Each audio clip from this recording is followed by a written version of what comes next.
Okay, imagine this, you're a kid in 1940s Britain. Bombs are falling, ration books are your diary, and your biggest dream is, extra jam on your toast? But then, bam, your dad shows up, and he's black. Not just any black man, he's an American GI, stationed in your tiny village, charming everyone with his jazz records and Hershey's chocolate. Sounds like a movie, right? But for hundreds of British kids born during World War II, this was real life. And their story? Almost erased from history.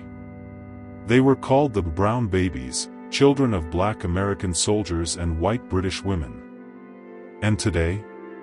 We're diving deep into one of the UK's most overlooked, emotional, and frankly wild chapters of World War II. I'm your name, and if you think you know everything about World War II, trust me, you haven't heard this story. So grab your tea, or your chai, and let's uncover the truth behind Britain's forgotten children. Alright, let's set the scene. It's 1939. Hitler's on the move, Britain's at war, and life? Tough. Food's rationed, cities are getting bombed, and everyone's stressed like, well, like your Wi-Fi cutting out during a Netflix finale. Now, enter the Americans, specifically, over 130,000 black GIs sent to the UK as part of the Allied forces. But here's the twist, the US military was still segregated. Yeah, even while fighting Nazis, America had Jim Crow laws. So black soldiers were often assigned to labor units, building roads, unloading ships, not front-line combat. But when they arrived in Britain, mind blown. British people had never seen so many black men in one place. And guess what? Many locals didn't care about race like the Americans did. To them, these GIs were heroes, bringing nylon stockings, chewing gum, and actual hope. And naturally, love happened. White British women, many working in factories or as nurses, met these charming, polite, often well-dressed black soldiers. No segregation in pubs here. They danced to Glenn Miller, shared cigarettes, and yes, started relationships.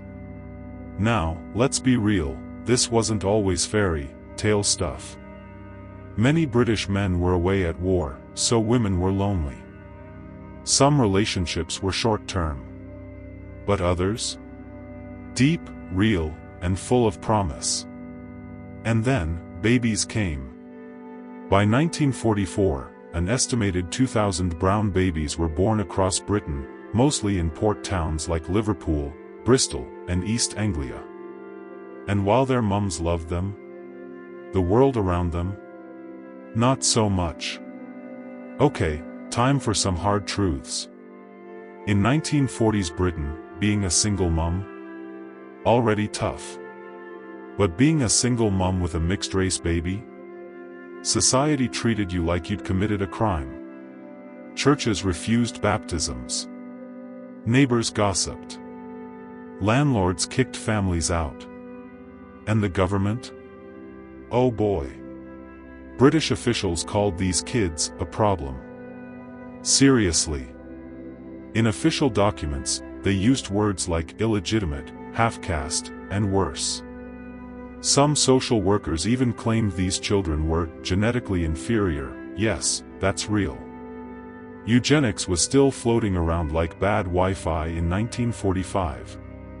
Meanwhile, the US military? They washed their hands of it.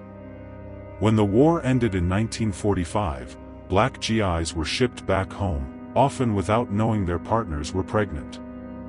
And even if they did, U.S. laws made it nearly impossible for them to marry British women or bring kids to America. So these women were left alone, raising kids in a country that saw them as not quite British. I'll give you a real example. Meet Jean from Norfolk. She fell for James, a black GI from Georgia. They planned to marry. But before he left, he gave her a photo and said, "I'll send for you." He never did. Why?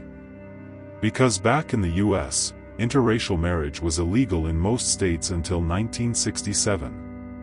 Jean raised her son alone.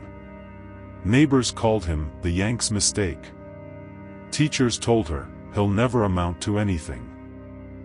But here's the thing, these kids did amount to something. They just had to fight twice as hard. Now, this part, it's gonna make your jaw drop.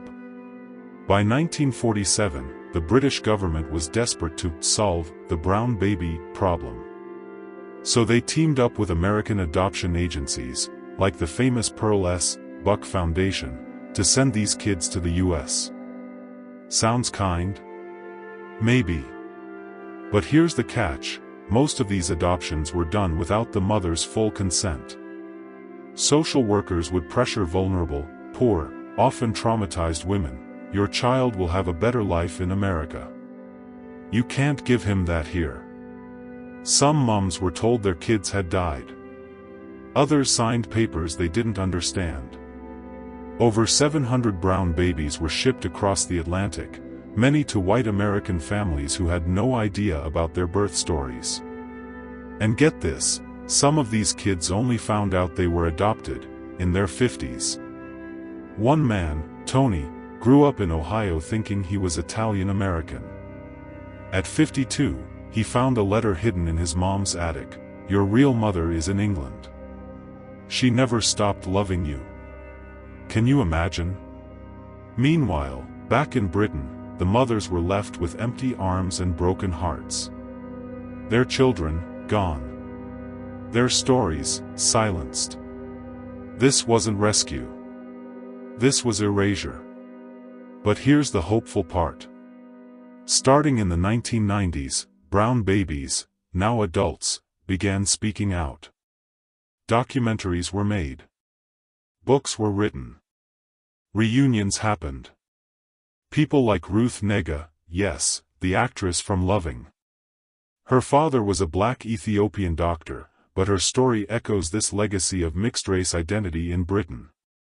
And in 2022, the UK finally held its first official memorial for the brown babies in Gloucestershire. A plaque that says, "In memory of the children born to African American GIs and British women during World War II." Why does this matter to you, watching in the US? Because history isn't just about battles and generals. It's about people, real, messy, beautiful humans caught in the crossfire of politics, prejudice, and love. These kids weren't mistakes. They were symbols of a world that could be, where race didn't define your worth. And in today's world, where we're still fighting racism, their story is more relevant than ever. Also, fun fact, many brown babies grew up to be teachers, nurses, artists, even Olympians. They didn't just survive, they thrived. And that's the real victory. So next time you hear World War II history, don't just think tanks and treaties. Think of a little boy in Bristol, holding his mum's hand, wondering why people stare. Think of a GI writing a letter he'll never send. Think of love that refused to be erased. If this story moved you, even a little, smash that like button. It tells YouTube, hey, show this to more people. Subscribe and hit the bell, because we dig up stories like this every week, forgotten, powerful, and 100% real. And in the comments, tell me, what part shocked you the most? Was it the adoptions? The racism? Or the fact that we never learned this in school? Let's keep these stories alive. Because history isn't just the past, it's who we choose to remember.